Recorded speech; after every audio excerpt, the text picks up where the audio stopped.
So I just wanted to do a kind of follow-up video to the video that I made yesterday about superheroes, and talking about this journalist in Time magazine who was attacking our superheroes by trying to reduce them to the ontological status of cops, which, as we've seen, does not work at all. This is an act that's sort of equivalent to the Taliban in 2001 blowing up the statues of Bamian.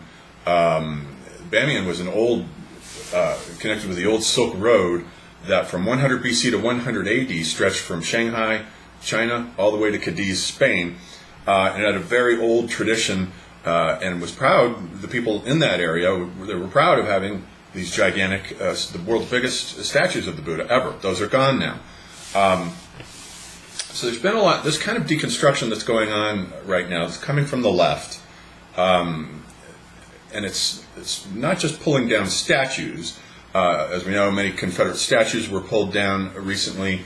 One of the descendants of Thomas Jefferson, I think a day or two before, has said that the Thomas Jefferson statue should be taken out of the Washington Monument, where it's at.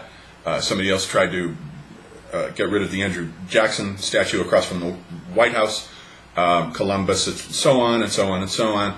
Then I've noticed that this wave of deconstructive nihilism has been spreading. I noticed on the 4th of July a hashtag on my Twitter feed that said, fuck the 4th. Really?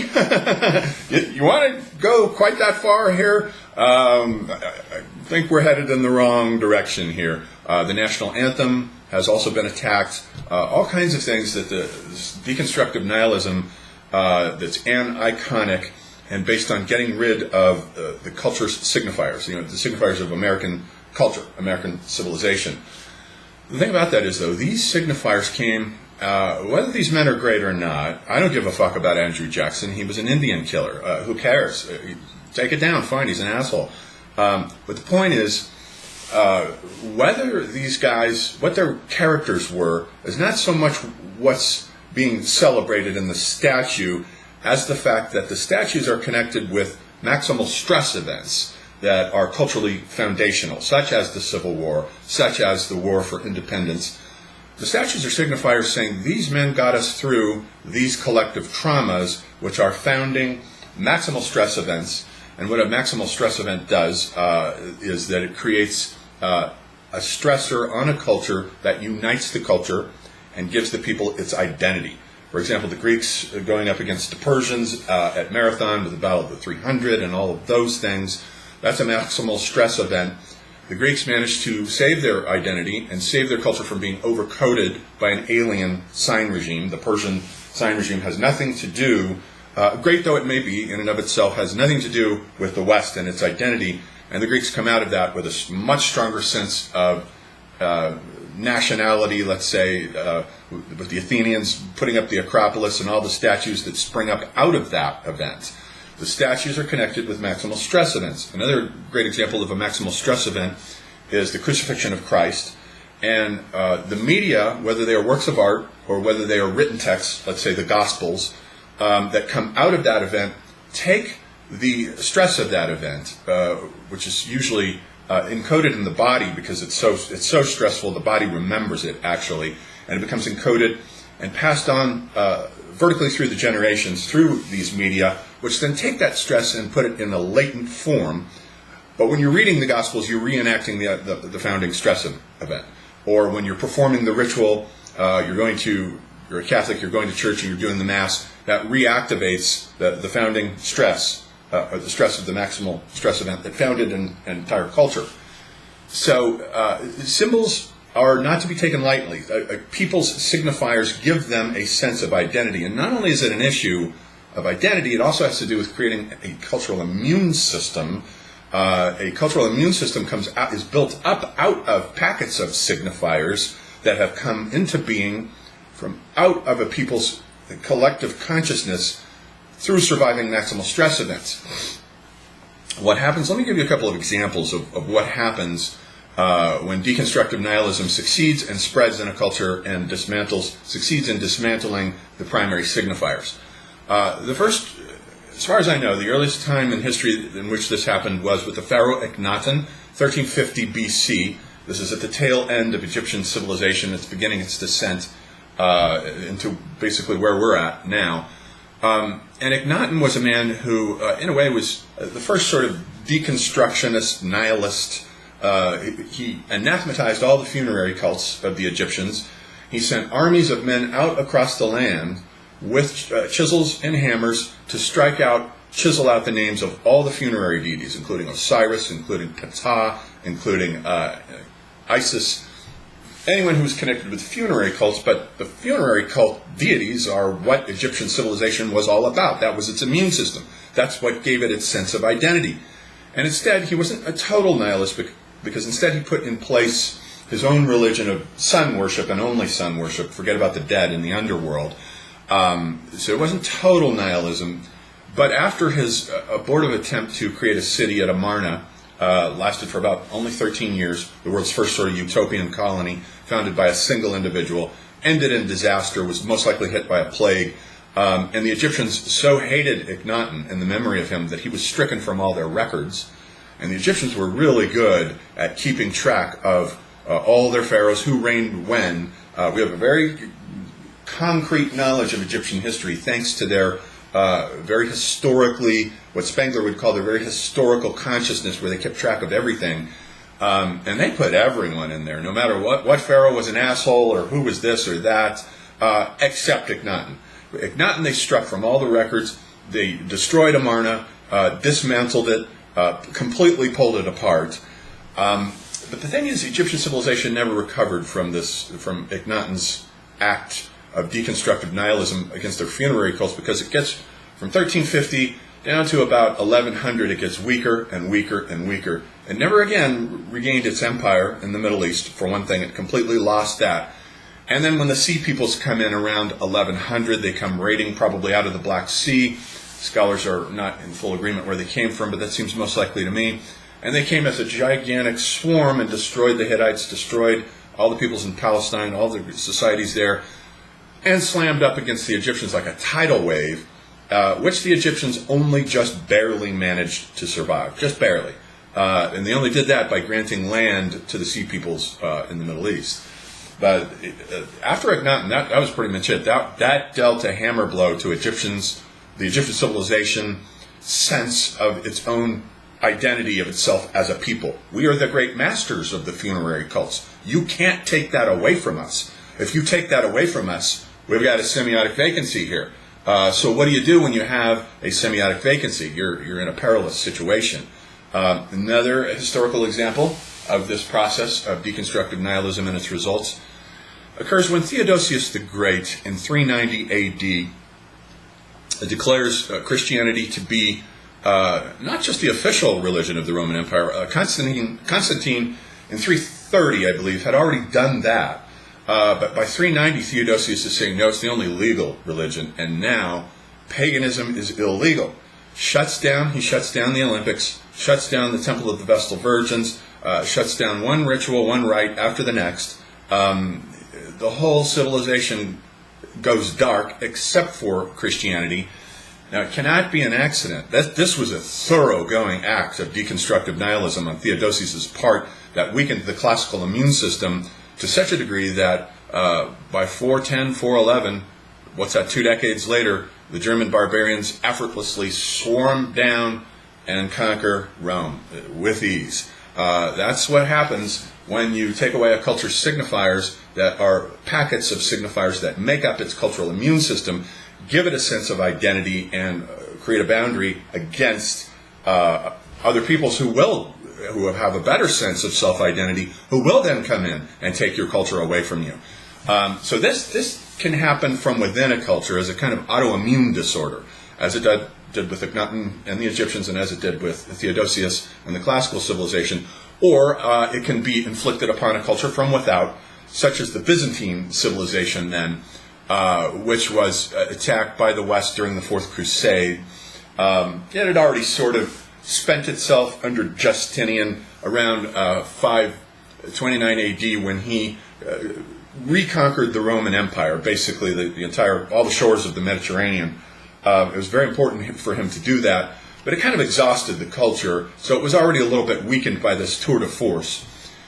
When the West came along during the Fourth Crusade and attacked it, pillaged it, took all kinds of its signifiers away from it, that's how we got the great iconotypes in the Western, imported into the Western tradition in places like Ravenna in Italy and so forth. It was an importation process. And then within a few centuries after that, of course, the Ottomans then in 1452 or 53 go in there and they just gobble the Byzantine civilization whole.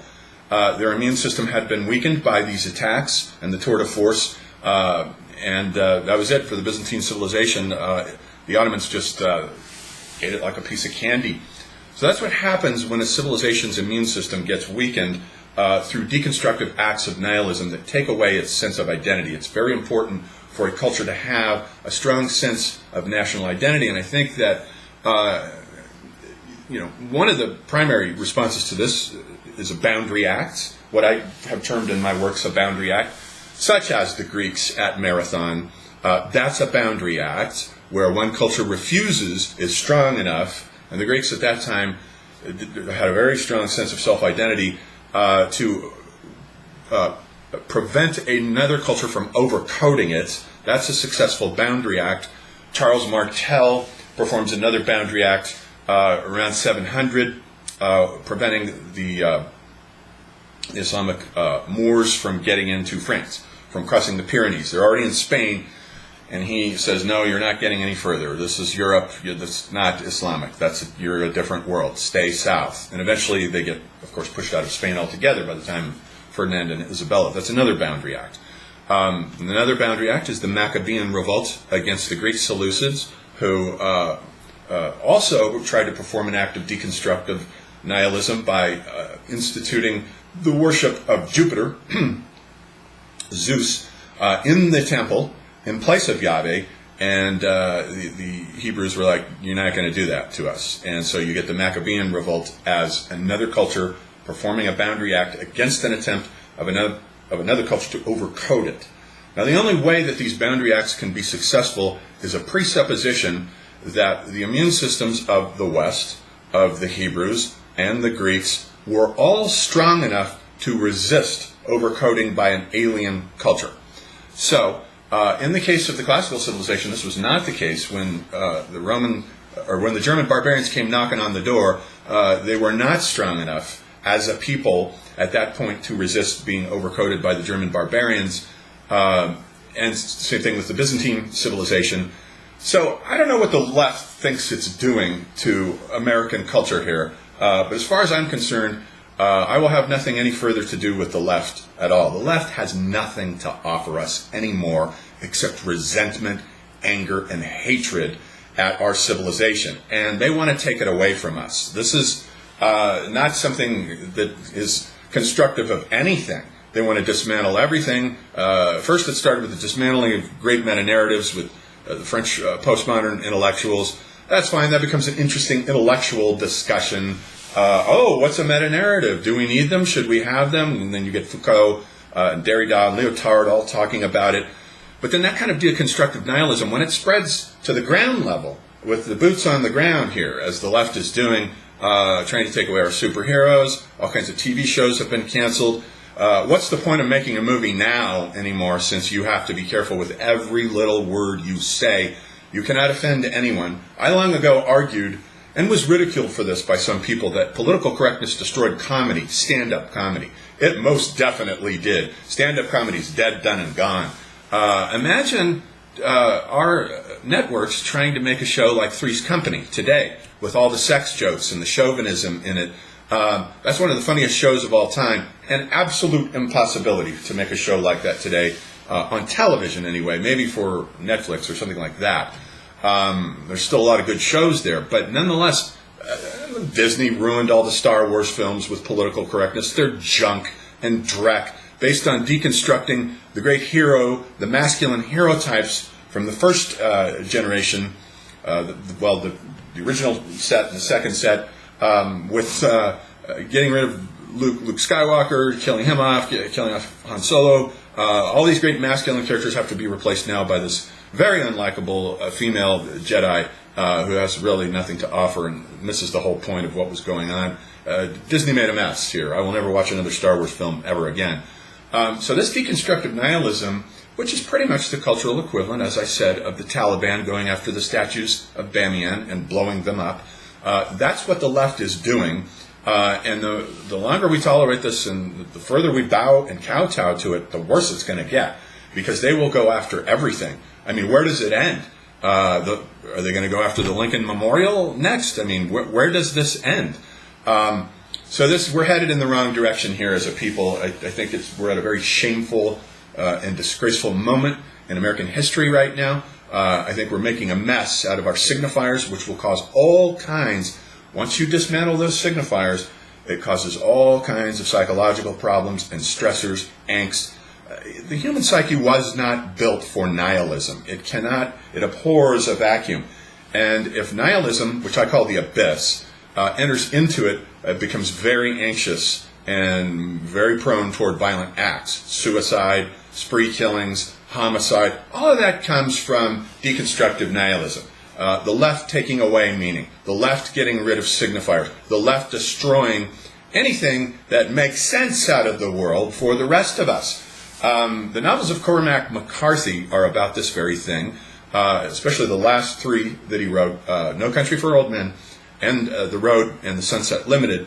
All three of those novels are about what happens to people who live in an atheistic, nihilistic world, like the serial killer Anton Chigurh, who comes out of the abyss and appears in the Southwest there in No Country for Old Men. He doesn't mind killing people. What are the consequences of that? If you're an atheist and you don't believe that there are any karmic consequences, as there definitely are, let me tell you what I've learned about karma. Well, might as well kill this guy, kill that guy. There's no kind of consequences. That's the kind of violence that results from deconstructive nihilism. And in The Road, it spreads to the point where McCarthy visions the entire civilization has gone dark. It's one giant black Mark Rothko painting of a huge semiotic vacancy with just a single signifier, this road, and this father and this kid walking along this road. The whole civilization has gone dark. And then by the time you get to The Sunset Limited, you've got a leftist professor played by Tommy Lee Jones who's intent on killing himself because nothing means anything. There is no meaning. Why live? Why go on living? And he's saved by Samuel L. Jackson, who tries to talk him out of it, tries to give him something in that semiotic vacancy that he's got for him to cling to. It doesn't work, and he goes to commit suicide anyway. But McCarthy is basically saying, this is what deconstructive nihilism leads to. This is what happens when the abyss appears in a culture and begins to grow and spread like a black stain that slowly spreads through everything. You're headed for big trouble at that point.